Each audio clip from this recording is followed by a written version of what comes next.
चुड़ैल की खौफनाक कहानी। एक रात एक अकेली लड़की अपने घर में अकेली थी।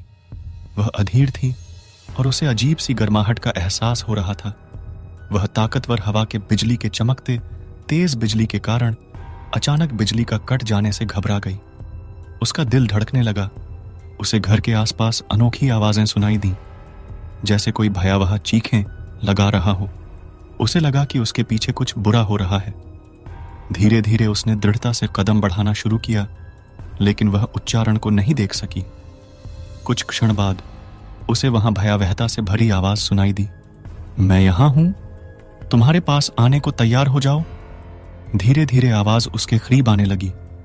बिना सोचे उसने भागना शुरू किया, पर वह अनोखी आवाज उसके पीछे ही आ रही थी।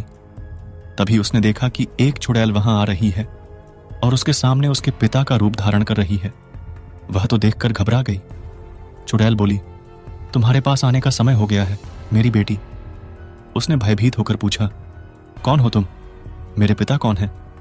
चुड़ैल मुस्कुराई और बोली, हाँ हाँ हाँ, मैं तेरी मां हूं मेरी बेटी।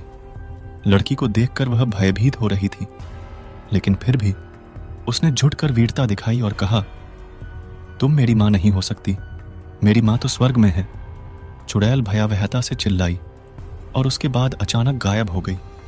वहां से जाते समय लड़की ने धीरे से अपने पिता के नाम की बुलाई और अपने घर में सुरक्षित रूप से पहुंच गई। जब वह घर पहुंची, उसने देखा कि उसके पिता ने उसे भयानक हादसे से बचा लिया था, जो चुड़ैल ने उसे बिखरा किया था।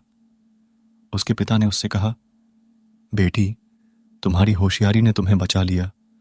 हमें एक विशेष मंत्र का जाप करना पड़ा, जो चुड़ैल को दूर भगाने में मदद करता है। लड़की ने अपने पिता का आभार व्यक्त किया और तब से वह हमेशा ध्यान रखती थी कि उसके आसपास चुड़ैल जैसे किसी भी भयानक प्राणी का सामना न हो। क्या आपको यह कहानी पसंद आई हो तो प्लीज वीडियो को लाइक और चैनल को सब्सक्राइब जरूर